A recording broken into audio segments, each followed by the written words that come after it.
And ultimately, we really got worn down by the food industry. Yeah. And I suppose that's kind of what really where we've come to now in terms of what I'm doing now. But if I hadn't learned all those things, if I hadn't dealt with the supermarkets for all those years, tried to export market, manufacture product, understand how the regulation of ingredients works and the labeling works and how you're squeezed to use cheaper ingredients. Like, we were pushed so hard to change from real Irish butter, which is what we prided our cookies on, to either like palm oil or margarine. Like, we were really pressurized to do that by the retailers to bring the cost down. If I hadn't gone through all those experiences, I would not be doing what I'm doing now, which is absolutely now my purpose. Yeah, it was necessary for the success you have So now. Exactly. So going back to what you said, it's like that failure. It was a failed business in the end. We had to sell it for failed in inverted commas. Nearly. Failed in inverted commas. Yeah. It was. And I was really down when we finally let it go. I felt such a feeling of failure because I had believed so much that this was going to be a success. That kind of early 20-year-old Sophie had so much wild ambition and drive for that business that I was so worn down and beaten. When it ended, I felt like such a failure. I still remember crying to my friends how much I had failed. And I was like turning 30 and I just felt, where now? And so it is so amazing to look back. I do, it gives me such a new perspective on life and failure now because now here I am, 42, what I'm doing.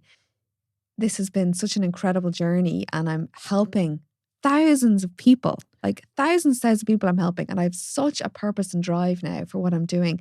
And none of it would be possible without that big, massive failure that I had, Isn't it amazing? It's amazing. I'm obsessed with failure because I don't believe in failure. If I fail more than you, I win. I'm robbing that quote from someone. I don't know who it is, but I think it's Seth Godin actually. But I love the etymology. I love the meaning of words. And the word success comes from the Latin word succidiary. I'm sure I'm butchering the pronunciation of that, which means to come after. Success comes after failure. Isn't that amazing? Nobody just does something big and succeed straight away. No. You've got to learn, you've got to fail, you've got to get your hands dirty through those experiences. It's really, really important, so it's great. And it's great to have that reframe for you and for other people thinking about that going forward. Like, your greatest challenge and perceived failure could be the start of the real success in your life, Completely. I love that message now. And I'm really trying to show that to people who follow me, because people might think this is like some kind of weird overnight success, and I'm like, no. And like another story of failure is that, so my latest book is like best-selling book. I've just won the Irish Book Award. Sophie Swaps. I love the title as well. I love the title. It's a great book. It was my partner put me on to you, and she said, look at Sophie, this one, she's done brilliant stuff. And we started changing loads of things, loads of food types that we were doing. And then my dad recently said to me, I think I was telling you this on a voice note, my dad heard me voice note, I think it was. He says, oh, is that Sophie from Thing? I've changed loads of me foods because of Sophie. Amazing? So real behaviour change as a result of that. So it's fantastic. Thank you. I love hearing those stories. Book It's one, amazing. the book. So it's done so well. I'm just blown away, like still overwhelmed by how much people have supported the book. But also I've just won the Irish Book Award, which is incredible. Absolutely incredible.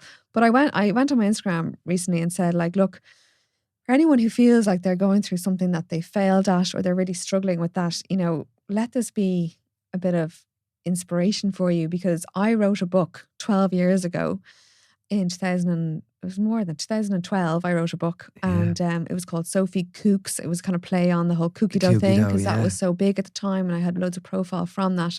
And it was a beautiful book. Like, I love that book as a cookbook. But it wasn't a success commercially. I knew from my publishers, like, it didn't achieve what they had wanted it to achieve. It absolutely was not a commercial success. And I talk about the failure feeling after cookie dough. I nearly felt worse after the cookbook. It was such a passion of mine, cooking and food. And I really think it was a really good book, and I felt so much feelings of shame that I didn't perform and that I didn't do well.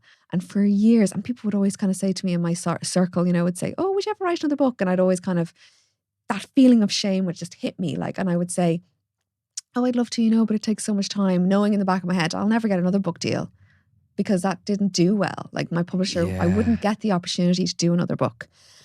And that's why I think this book has been so meaningful for me, because for so many years, and I like Robbie will tell you how much I used to have that narrative. I was like, that book was such a failure. That book was such a failure.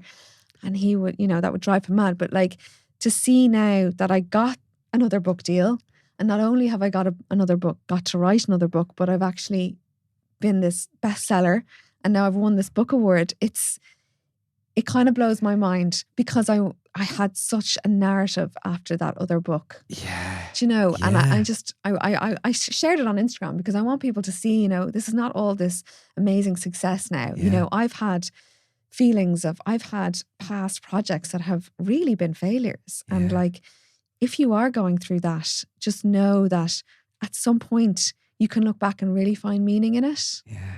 And what you do next can be so much more meaningful based on what you experienced with this, in inverted commas, failure. Yeah.